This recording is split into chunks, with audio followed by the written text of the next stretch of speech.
So a lot of people that are familiar with what we do at Christ in the City, working with the poor, they oftentimes ask us, how do you do what you do? How do you encounter this kind of suffering? Because I think we often have this mentality of only wanting to come face to face with a problem or suffering if we can fix it. And what we do at Christ in the City doesn't fit with that. So we often turn to the image of Mary and St. John at the foot of the cross. Because in that moment, as Jesus suffered on the cross, Mary, as his mother, would have wanted nothing more than to take that pain away from him. But that was not her role. Her role was simply to be with him in that suffering. And that was everything. And that's what we do for the people that we encounter. A lot of times what we do looks like failure, but if you look at the cross, that kind of looked like failure too.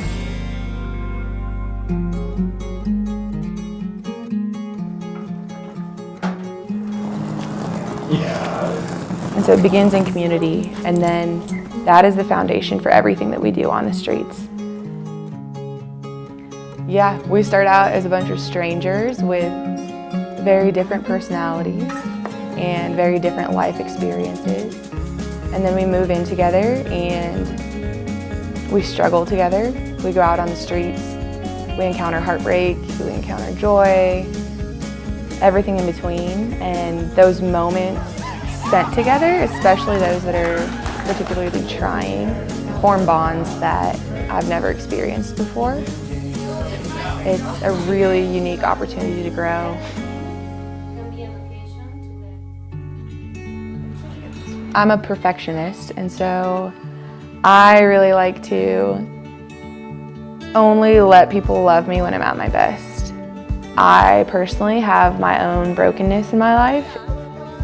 A lot of that came in the form of popularity, approval, wanting to be loved by my peers. A lot of it came in the form of my physical appearance. Sitting in front of the monstrance in adoration was the most healing experience, to let Jesus look upon me and show me that I'm loved.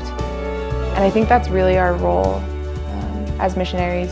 We're filled up in the sacraments. We receive the Eucharist, we go to daily Mass, and then we go out on the streets and we are made to look at people with this same love.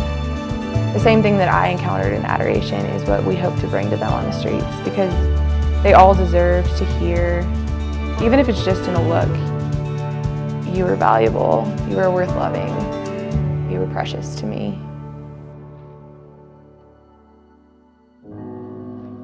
I think that one simple interaction, while it may not seem big or whatever it may be, those simple reminders of what it is to be human, those are huge moments.